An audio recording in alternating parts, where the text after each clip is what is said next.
The Dubbing King software, comprehensive audiovisual translation, AVT software for Windows. The Dubbing King software caters for various audiovisual translation (AVT) modes. It is used for subtitling, translation, and the dubbing processes. Women like Hendren and Keyes spend many years mastering their craft, as per the research. When she's not teaching at sound camp, Hendren is a full-time sound engineer who works for venues and street Louis and tours with bands. Hendren got her start by spending 5 years as a monitor engineer, which means she was in charge of what artists hear on stage. Her venue saw 150 to 175 shows a year, but she says she can count on one hand the number of female sound engineers she met during that time. The guys who worked at the venue were great, Hendren says of the Pageant in Street Louis. But she always felt like she had to be a bit better at her job than they were. And then when she started talking to other women and had that feeling confirmed, it was like, okay, she was not imagining this. This was really taking her a lot more effort than it's taking that guy over there. Hendren says she has lost work for being a woman. In one case, she was rejected for a job because the band's wives were uncomfortable with a woman being on the bus. Teaching at sound camp has been life-changing for Hendren. When she describes the first time she saw the girls run a show without her help, she tears up. It was so great, Hendren says. It was really amazing to feel like she did something for someone that no one was able to do for her. Despite the challenges, women have been producing music for decades.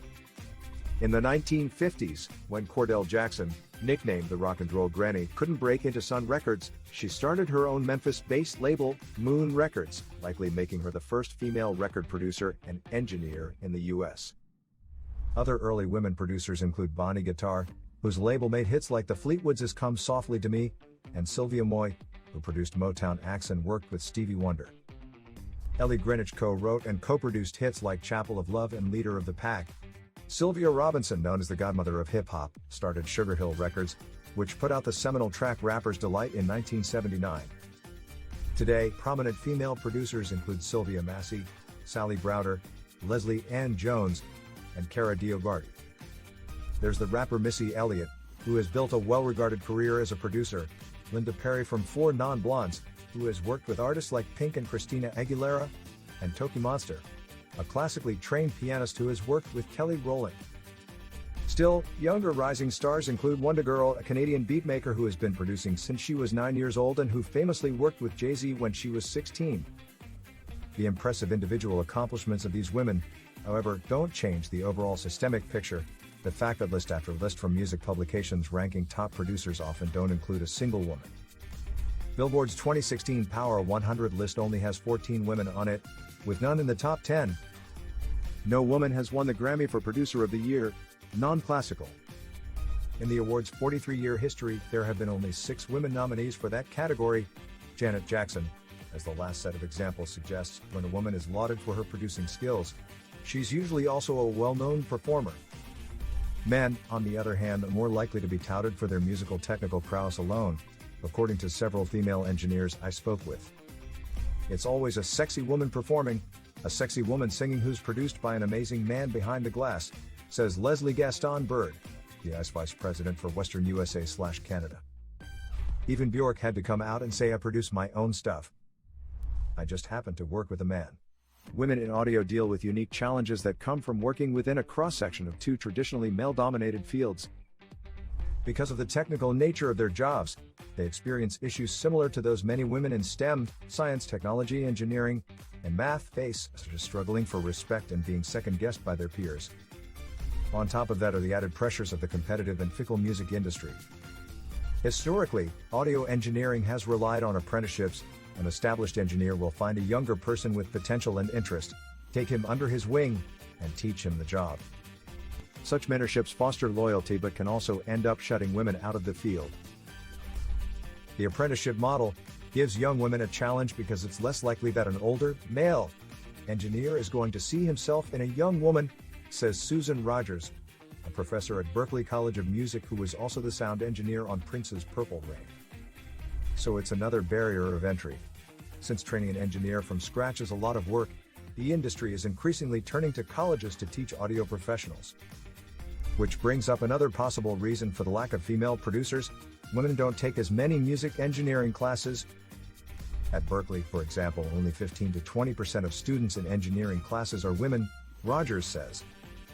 According to an ICE convention paper presented, it's possible, too, that women aren't going into audio because they don't know these careers exist. When Gaston Bird interviewed women in the industry about their careers, she found that the majority learned about their jobs by accident, by going to shows and talking to people who worked with bands.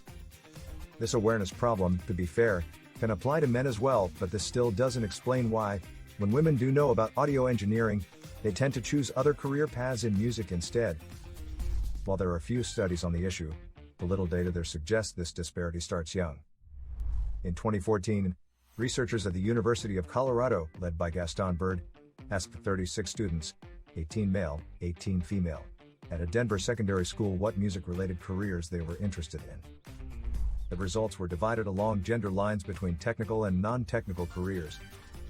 While both groups wanted to be artists, the girls were also interested in being sound designers, music therapists, songwriters, teachers, and composers. The boys wanted to work in sound design and mixing, electronic music programming, audio software design, producing, and recording engineering. Terry Winston, the executive director of Wham!, says she believes women don't go into audio partly because of how young girls are first exposed to technology. When women don't play with tools or learn to build things as children, they can lack interest or confidence in using those skills as adults. Winston herself got to dodge this particular roadblock.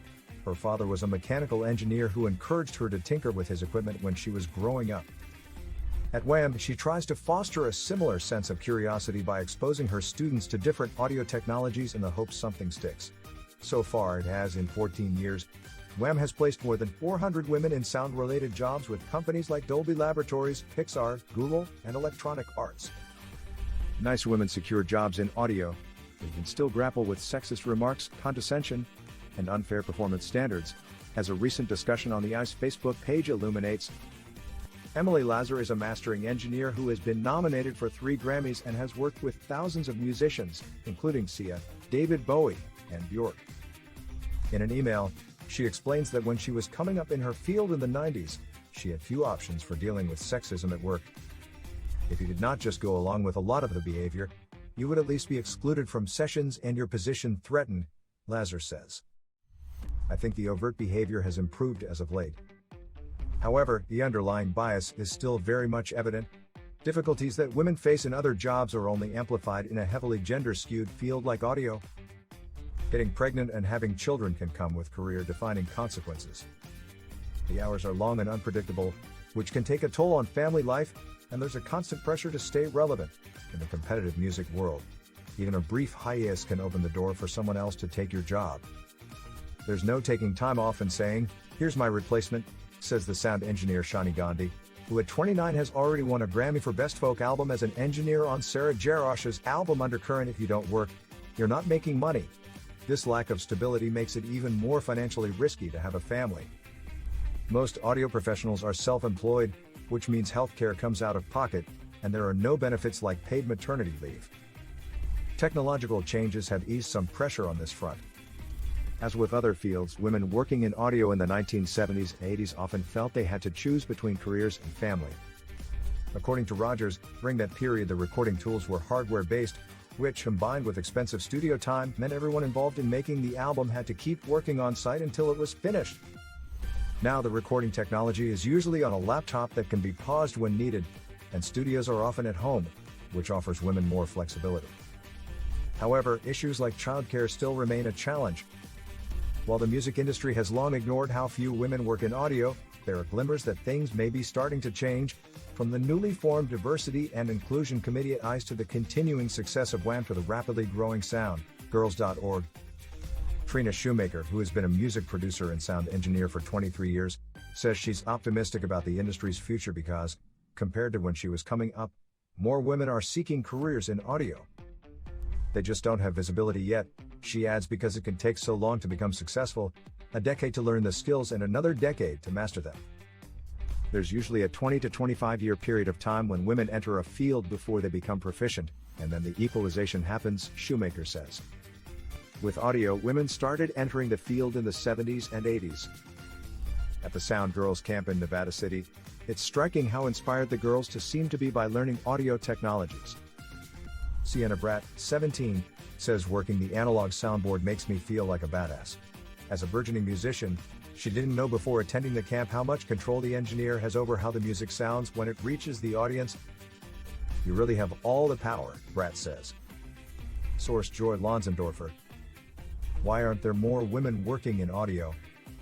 The Atlantic, August 30, 2017, https://www.theatlantic.com/entertainment/archive/2017/08/ Why aren't there more women working in audio/537663/access February 4, 2020. Written by Everline Moragua Achira,